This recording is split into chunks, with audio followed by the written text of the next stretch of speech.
कहानी की शुरुआत में हम देखते हैं कि कुछ डाकू एक लड़की और उसकी मेट की इज्जत लूटने की कोशिश कर रहे थे। वो डाकू उस लड़की के सभी कपड़ों को एक एक करके फाड़ रहे थे। वो लड़की वहां रो रो कर कह रही थी कि प्लीज ऐसा मत करो। दूसरी ओर उस लड़की की मेट वहां कुछ नहीं कर पाती क्योंकि एक डाकू उसे भी पकड़े हुए है।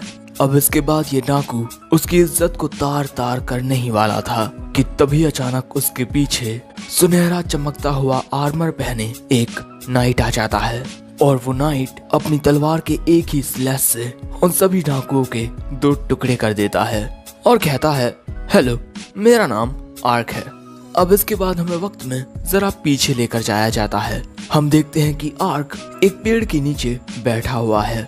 वो वहाँ खड़ा होकर कहता है कि आखिर मैं हूँ कहाँ और आखिर मैंने ये पहन क्या रखा है, आखिर ये सब है क्या। एक मिनट, ये तो होली आर्मर ऑफ बेलिनस है जिस पर जादुई हमलों का कोई असर नहीं होता।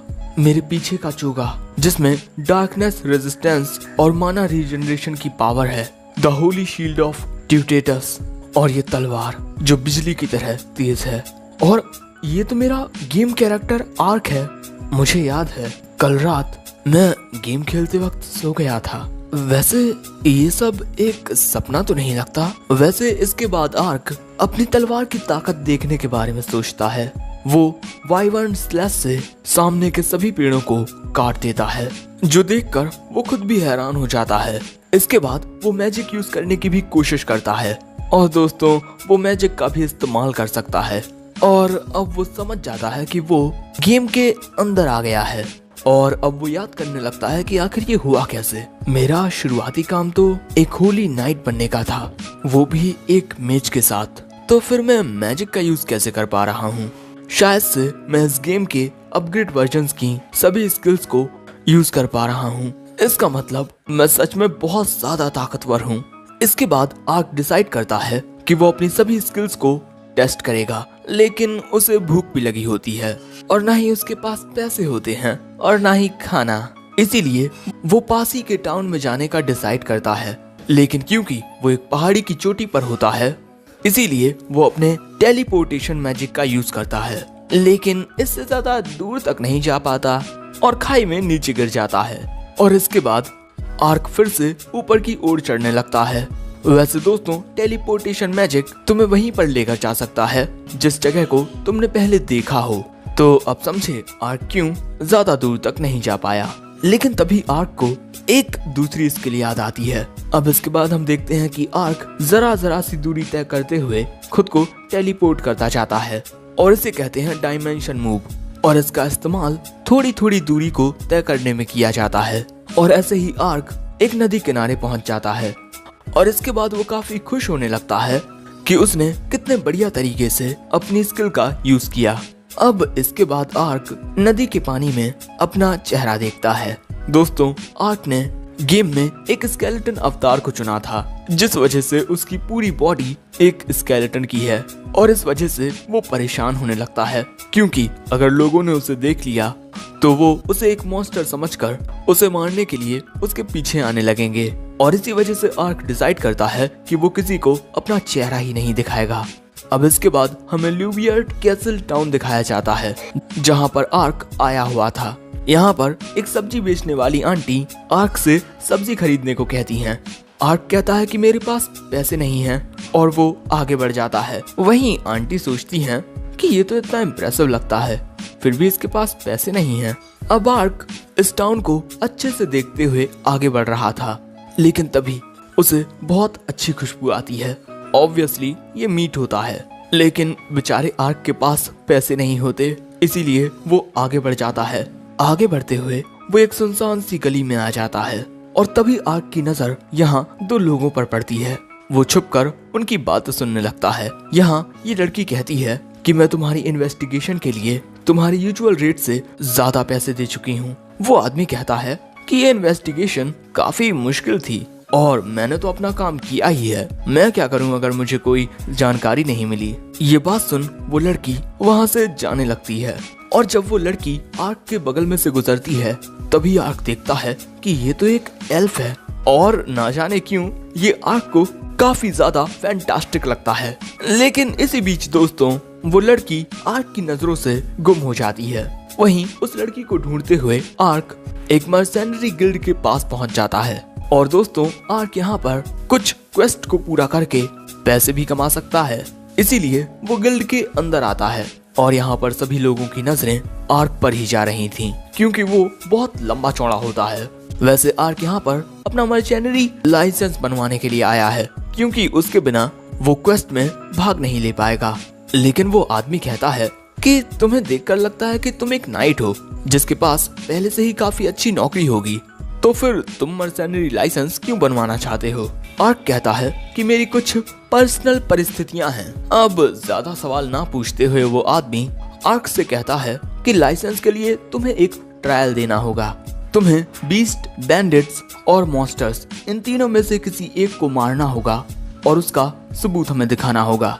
ये बात सुन आर्क कहता है कि मुझे इन तीनों में से किसी एक को मारकर उसका सबूत तुम्हें दिखाना होगा और मुझे लाइसेंस मिल जाएगा, है ना? वो कहता है हाँ। सो अब आर्क वहाँ से निकल जाता है। लेकिन इसके बाद उस आदमी के पास एक लड़का आकर कहता है कि क्या ये नाइट ये काम कर पाएगा?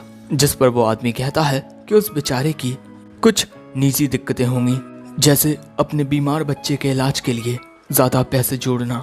लो भाई, हमारे आर्क की एक अच्छी खासी बैक स्टोरी तैयार है। अब जंगल में आकर आर्क 2 बीस्ट पिगीज को मार देता है और अब बस उसे एक और पिगी को मारना है, जिसके बाद वो उस स्वादिष्ट मीट को खा पाएगा। वो ये सोच ही रहा था, तभी उसे झाड़ियों से कुछ आवाज आती है। आर्क को लगता है कि ये एक और पिगी होगा, लेकिन असल में ये एक ऑर्क होता है और वो तुरंत ही आर्क पर हमला कर देता है और आर्क अपनी तलवार के एक ही वार से उस ऑर्क के 2 टुकड़े कर देता है। अब इसके बाद वो कुछ थैलियों में वो सबूत लेकर जाने लगता है जो उसे गिल्ड में दिखाने हैं। लेकिन जाते हुए उसकी नजर कुछ डाकुओं पर पड़ती है जिन्होंने कई सारे सोल्जर्स को मार दिया था और वो सभी गार्ड इस लड़की की हिफाजत कर रहे थे। ये लड़की किसी अच्छे घराने से है और उसके पास उसकी पर्सनल मेड भी है, लेकिन इन दोनों पर अपनी गंदी निगाहें लगाए हुए हैं उन बैंडिट्स का लीडर। ये देखकर आर्क सब समझ जाता है कि आखिर यहाँ पर क्या हो रहा है और अब वो सोचने लगता है कि क्या वो अकेला इतने सारे बैंडिट्स से लड़ पाएगा। वहीं दूसरी ओर वो लीडर उस लड़की के कपड़े फाड़ने लगता है। जैसा कि हमने कहानी की शुरुआत में देखा था, उसकी मेड भी बेचारी कुछ नहीं कर पाती। अब ये हालात देखकर आर्क भी परेशान होने लगता है। इसी वजह से वो डिसाइड करता है कि वो इन सभी का सामना करेगा और अब वो लीडर उस लड़की के साथ कुछ और करता इससे पहले ही आर्क उनके पीछे आ जाता है और इसके बाद अपनी तलवार के एक ही स्लैश से उन सभी बैंडिट्स के 2 टुकड़े कर देता है, जो देख बाकी के बैंडिट्स हैरान हो जाते हैं। उनका बॉस बस एक ही हमले में खत्म हो गया और इसी वजह से अब वो डरकर भागने लगते हैं। लेकिन तभी आर्क उनकी ओर अपना वाइवर्न स्लैश करता है और ये स्लैश उन सभी को बीच से काट कर रख देता है। इतना ज्यादा खून खराबा करने के बाद आर्क उन दोनों लड़कियों के पास आता है। वो मेड कहती है कि हमें बचाने के लिए शुक्रिया। ये लुवियर्ट फैमिली की लॉरेन लारायातू लुवियर्ट हैं और मैं इनकी मेड रीटा हूँ। अब आर्क का आर्मर देख रीटा पूछती है कि क्या तुम कोई ऐसे नाइट हो जो किसी लॉर्ड की सेवा कर रहे हो? अब ये बात सुन आर्क को याद आता है कि उस पर एक नेफेरियस कर्स है और वो उसी कर्स का इलाज ढूंढने के लिए पूरी दुनिया में सफर कर रहा है। सो अब आर्क कहता है कि हम इस बारे में बाद में बात करेंगे, पहले तुम दोनों कपड़े पहन लो। वहीं आर्क आ जाता है इन डाकुओं के शरीरों को साफ करने के लिए, क्योंकि इस तरह इन डाकुओं के कटे पिटे शरीरों को यहाँ पर छोड़ देना सही नहीं होगा। अब इसके बाद आर्क अपने फायर मैजिक का यूज करके इन सभी की लाशों को जलाने लगता है। वैसे दोस्तों आर्क ने पहली दफा इंसानों को मारा है, लेकिन इन्हें मारने के बाद भी उसे किसी बात का पछतावा नहीं है, क्योंकि ये सभी बुरे थे। वैसे आर्क को कुछ घोड़े दिखाई देते हैं जो डाकुओं के थे। वहीं हम देखते हैं कि रीटा लॉरेन को एक चोगा पहना देती है। वहीं आर्क डिसाइड करता है कि वो सभी डाकुओं का सामान खुद रख लेगा और वो सारे सामान को डाकुओं के दोनों घोड़ों पर टांग देता है। वहीं लॉरेन और रीटा कपड़े बदलकर आर्क के पास आती हैं और अब लॉरेन आर्क से कहती है कि हमारी मदद करने के लिए शुक्रिया। आर्क कहता है कि कोई बात नहीं, मैं बस इस बात से खुश हूँ कि तुम दोनों को ज्यादा कुछ नहीं हुआ। लेकिन दोस्तों आर्क के दिमाग में चल रहा था कि वो कब टाउन में जाकर वो टेस्टी मीट खा पाएगा। लेकिन तभी रीटा कहती है कि हम लुवियर्ट हाउस वापस जा रहे हैं, क्या आप हमारे साथ चल सकते हैं? सो अब आर्क भी उनके साथ जाने लगता है। और दोस्तों यहाँ पर लॉरेन आर्क को ही ताके जा रही थी। यहाँ रीटा कहती है, सर नाइट, मुझे समझ नहीं आ रहा कि मैं आपका शुक्रिया अदा कैसे करूं। आर्क कहता है, मेरा शुक्रिया अदा करने की कोई जरूरत नहीं है। ये बात सुन लॉरेन और भी प्यार से आर्क को ताकने लगती है, जिससे आर्क थोड़ा शर्माने लगता है। और वहीं रीटा अब आर्क से उसका नाम पूछती है। आर्क बताता है कि मेरा नाम आर्क है और मैं बस एक मुसाफिर हूँ। और इसी तरह ये सभी आगे बढ़ते रहते हैं। वैसे मैं बता दूं कि आर्क बेचारा भूखा होता है। अब इसके बाद हमें टाउन दिखाया जाता है जहाँ पर आर्क गिल्ड में आ गया था और वो इस आदमी को सबूत दिखाकर कहता है कि क्या मुझे मेरा लाइसेंस मिल सकता है। वो आदमी ये देखकर हैरान होता है कि आर्क बस एक ही दिन में सबूत लेकर आ भी गया। तभी कुछ एडवेंचरर आर्क से कहते हैं कि बधाइयां भाई, क्या तुम हमारे साथ पार्टी करना चाहोगे? आर्क कहता है कि कभी और तभी वो आदमी आर्क से कहता है कि तुम इस ऑर्क से ये स्टोन लेना भूल गए। ये लो, ये एक र्यून स्टोन होता है और र्यून स्टोन से मैजिक आइटम्स और वेपन्स बनाए जाते हैं। और इसके बाद आर्क को उसका लाइसेंस मिल जाता है। वैसे तुम उस बोर्ड से अपने लिए क्वेस्ट चुन सकते हो और अगर तुम्हें बड़ी जॉब्स चाहिए तो इसके लिए तुम्हें मर्सेनरी गिल्ड को ज्वाइन करना होगा। अब इसके बाद आर्क एक इन में जाकर अपने लिए रूम बुक करता है और इसके बाद अपने रूम में ही टेस्टी खाना मंगवाता है और उस खाने को खाते हुए जिंदगी का मजा लेने लगता है। मस्त स्वादिष्ट मीट खाते हुए, जूस का मजा लेते हुए बहुत खुश हो रहा था आर्क। अब इसके बाद वो उस र्यून स्टोन को देखने लगता है जो उसे ऑर्क से मिला है। वो उसे काफी खूबसूरत लगता है। आज आर्क ने कुछ क्वेस्ट को पूरा करके स्वादिष्ट खाना खाया। ये कोई गेम नहीं है, ये हकीकत है, एक दूसरी दुनिया की हकीकत। ऐसी कई सारी स्किल्स हैं जिनका अब तक मैंने यूज नहीं किया और उनको यूज करने के लिए मैं बेताब हूँ। मैं इस दुनिया में नई नई चीजें देखने के लिए बेहद बेताब हूँ। कल मैं नए नए क्वेस्ट को पूरा करूंगा। और अपनी आगे की जिंदगी के बारे में सोचकर आर्क बहुत ज्यादा खुश हो रहा था और जोर जोर से हंस भी रहा था। वहीं इसके अगले सीन में हम देखते हैं कि सुबह हो गई है और एक घर में हम एक औरत को देखते हैं जो खाना बनाने के बाद शायद से अपने काम पर चली जाती है और उसकी 2 बेटियां हैं। बड़ी बेटी अपनी माँ को इतना ज्यादा काम करते हुए देख वो भी उनकी मदद करना चाहती है। उसकी माँ जंगल में जाकर जड़ी बूटियां ढूंढती है जिससे इनका घर चलता है और अपनी माँ की मदद करने के लिए ये बच्ची भी जंगल में जाकर जड़ी बूटियां ढूंढने का तय करती है और इसीलिए वो एक प्लान बनाती है। अगले सीन में हम देखते हैं कि आर्क एक गांव में आता है। उसे किसी की हिफाजत करने की जॉब मिली है। आर्क एक गांव वाले से उस पर्सन का पता पूछकर आगे बढ़ जाता है। वैसे आर्क ने ये जॉब इसीलिए चुनी है ताकि लोगों का उसके ऊपर ज्यादा ध्यान ना जाए। एक मामूली सी जॉब जिसमें उसे बस किसी की हिफाजत करनी है जो जड़ी बूटियां ढूंढने के लिए जा रहा है। वहीं दूसरी ओर हम उस बच्ची को देखते हैं जो अपनी छोटी बहन के साथ नाश्ता कर रही थी। लेकिन तभी कोई इनका दरवाजा खटखटाता है। ये बच्ची जाकर दरवाजा खोलती है लेकिन आर्क को देखकर काफी ज्यादा डर जाती है। सो आर्क पूछता है कि क्या मिस मार्का यहीं रहती हैं? वो कहती है कि मैं ही मार्का हूँ। और अब इसके बाद हमें पता चलता है कि इस बच्ची ने ही एक रिक्वेस्ट की थी कि जब ये जंगल में जड़ी बूटियां ढूंढने के लिए जाए तो इसे इसकी हिफाजत के लिए कोई चाहिए और आर्क ने इस मामूली सी जॉब को एक्सेप्ट किया है। अब प्रेजेंट में मार्का आर्क को चाय देती है और कहती है कि सर नाइट, आखिर आपने मेरी छोटी सी रिक्वेस्ट को क्यों एक्सेप्ट किया? जिस पर आर्क कह देता है कि जड़ी बूटियों में उसका इंटरेस्ट है और इसके अलावा एक छोटी सी रिक्वेस्ट के साथ ही आप अपने गेम को शुरू करते हो। लेकिन ये बात उस बच्ची को समझ नहीं आती। लेकिन इसके बाद मार्का आर्क से अभी चलने को कहती है। आर्क को भी इस बात से कोई दिक्कत नहीं होती। अब इसके बाद हम देखते हैं कि आर्क मार्का के साथ जंगल में आ गया है। यहाँ आर्क मार्का से पूछता है कि जड़ी बूटियां इकट्ठा करने के लिए तुम आखिर इस जंगल में क्यों आई? क्योंकि जितना मुझे पता है इस जंगल में काफी सारे खतरनाक जानवर हैं। सो मार्का कहती है कि सर नाइट, आप मेरी माँ को इस बारे में मत बताना कि मैं यहाँ जंगल में आई हूँ। आर्क पूछता है, आखिर ऐसा क्यों? अब मार्का बताती है कि मेरे पिता की पिछले साल मौत हो गई और तब से मेरी माँ को अकेले ही मेरा और मेरी छोटी बहन का ध्यान रखना पड़ रहा है, जिसके लिए वो बहुत मेहनत करती हैं और इसी वजह से मैं उनकी मदद करना चाहती थी। मैं अपनी माँ को खुश देखना चाहती हूँ। और इस बच्चे की ये बातें आर्क के दिल को छू जाती हैं और अब आर्क कहता है कि चलो हम दोनों मिलकर बहुत सारी जड़ी बूटियां ढूंढते हैं। मार्का कहती है कि ठीक है। वैसे जड़ी बूटियों की तलाश में ये जंगल में बहुत अंदर आ जाते हैं। यहाँ मार्का आर्क को बताती है कि इस जड़ी बूटी को कोकोरा कहते हैं। ये छोटे मोटे घाव और त्वचा के लिए बहुत अच्छा होता है और आप इस फूल को जलाकर कीड़े मकोड़ों को खुद से दूर भी रख सकते हैं। ये बातें सुन आर्क कहता है कि तुम तो औषधियों के बारे में बहुत कुछ जानती हो। मार्का मुस्कुराते हुए कहती है कि मेरे पिता ने मुझे ये सब सिखाया था।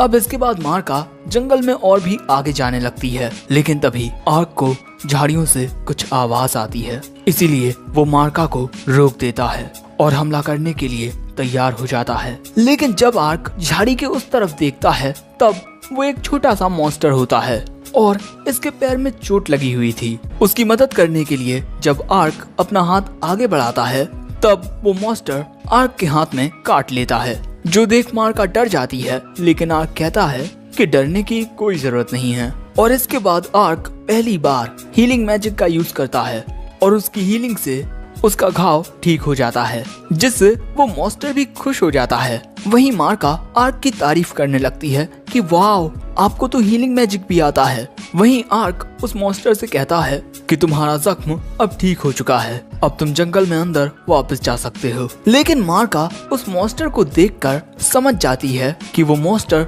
आर्क के साथ रहना चाहता है और वो इस बारे में आर्क को बताती है और कहती है कि आपको इसे एक नाम देना चाहिए। इसके बाद आर्क एक दो नाम सजेस्ट करता है, लेकिन वो उस मॉन्स्टर को पसंद नहीं आते। लेकिन इसके बाद आर्क उस मॉन्स्टर की पूंछों को देखकर एक नाम सजेस्ट करता है, पोंटा, और ये नाम उस मॉन्स्टर को पसंद आता है और अब ये भी आर्क के सफर में उसके साथ रहेगा। इसके बाद ये जंगल में और आगे जाने लगते हैं। वहीं गांव में एक शख्स गांव वालों को आकर बताता है कि मैंने जंगल में कुछ बहुत ही अजीब देखा है, कुछ बहुत ही डरावना, इसीलिए हमें जंगल में अंदर नहीं जाना चाहिए। तभी गांव का एक आदमी मार्का की माँ सियोना से कहता है कि क्या तुमने मार्का को किसी काम से जंगल भेजा है? वो बताती है कि नहीं, मार्का तो इस वक्त घर में होगी। वो आदमी बताता है कि उसने मार्का को आज सुबह जंगल में जाते हुए देखा है और जंगल में कुछ बहुत ही ज्यादा खतरनाक मॉन्स्टर्स हैं। वैसे मार्का के साथ एक नाइट भी था। वैसे ये बात सुन सियोना बहुत ज्यादा हैरान हो जाती है। दूसरी ओर हम देखते हैं कि मार्का और आर्क जंगल में काफी अंदर आ जाते हैं, जहाँ जंगल के बीच में एक बड़ा पेड़ लगा हुआ था। वो पेड़ एक छोटी सी घाटी के अंदर था। मार्का उस पेड़ की ओर जाते हुए बताती है कि ये कोबूमी ट्री है और इसके बाद वो उस पेड़ के पास जाने लगती है। लेकिन अचानक ही पोंटा जरा अजीब सा बिहेव करने लगता है और आर्क को भी कुछ महसूस होता है। दोस्तों, यहाँ हम देखते हैं कि मार्का के पीछे एक बहुत ही ज्यादा खतरनाक और बड़ा मॉन्स्टर था। उसे देख मार्का बहुत ज्यादा घबरा जाती है और यहाँ हम देखते हैं कि वो मॉन्स्टर अपनी जीभ को बड़ा करके एक उड़ते हुए पक्षी को पकड़कर उसे खा जाता है। वहीं आर्क पोंटा का ऐसा बिहेवियर देखकर समझ जाता है कि इसी मॉन्स्टर ने पोंटा को घायल किया होगा। वहीं वो मॉन्स्टर मार्का पर हमला कर देता है, लेकिन इसके बाद हम देखते हैं कि वहाँ पर मार्का होती ही नहीं है। वक्त रहते आर्क ने मार्का को उस मॉन्स्टर से बचा लिया था, लेकिन तभी वो मॉन्स्टर आर्क की ओर अपनी पॉइजनस गैस से हमला कर देता है। लेकिन आर्क तेजी से उस जगह से दूर हो जाता है। उस मॉन्स्टर की पॉइजनस गैस की वजह से वहाँ के फूल मर जाते हैं। दोस्तों, आर्क हमें बताता है कि ये मॉन्स्टर एक जाइंट वेसिलिस्क है। ये अपने मुंह से पॉइजनस गैस फेंकता है और किसी को भी पैरालाइज कर सकता है। ये मॉन्स्टर काफी ज्यादा ताकतवर होता है। एक मिड टियर क्लास का बंदा भी इससे नहीं जीत सकता। और इसके बाद वो मॉन्स्टर आर्क पर हमला करने लगता है, लेकिन आर्क अपनी तलवार से उसके हमलों से बचता रहता है। लेकिन इसके बाद ये जीप से आर्क पर हमला करता है। इसकी जीप का हमला भी बहुत ज्यादा खतरनाक होता है, लेकिन आर्क आसानी से उसके इन हमलों से बचता रहता है। लेकिन इसके बाद ये दोनों आमने सामने लड़ने लगते हैं और आर्क यहाँ पर उस मॉन्स्टर को जरा दूर धकेल देता है। लेकिन इसके बाद वो मॉन्स्टर अपनी असली ताकत का इस्तेमाल करता है। उसकी आंखों से कुछ अजीब सी ताकत निकलती है जो उसकी रेंज में आने वाले हर एक जिंदा चीज को पत्थर का बना देती है। लेकिन आर्क की डिवाइन शील्ड की वजह से उस हमले का भी आर्क पर कोई असर नहीं होता और इसके बाद आर्क उस मॉन्स्टर से फाइट करने लगता है। लेकिन यहाँ पर आर्क को उसके हमले रोकने में जरा मुश्किल आ रही थी क्योंकि उसके 6 पैर थे। इसके बाद वो फिर से पॉइजनस गैस का इस्तेमाल करता है, लेकिन आर्क की डिवाइन शील्ड उसकी पॉइजनस गैस को उसी की ओर रिफ्लेक्ट कर देती है और इसके बाद आर्क अपनी पावर का यूज करके अपनी डिवाइन स्वॉर्ड के साथ एक हमला करता है, जजमेंट। और बस एक ही हमले से उस जाइंट वेसिलिस्क के 2 टुकड़े हो जाते हैं, जो देख आर्क सोचता है कि क्या ये हमला इतना ताकतवर था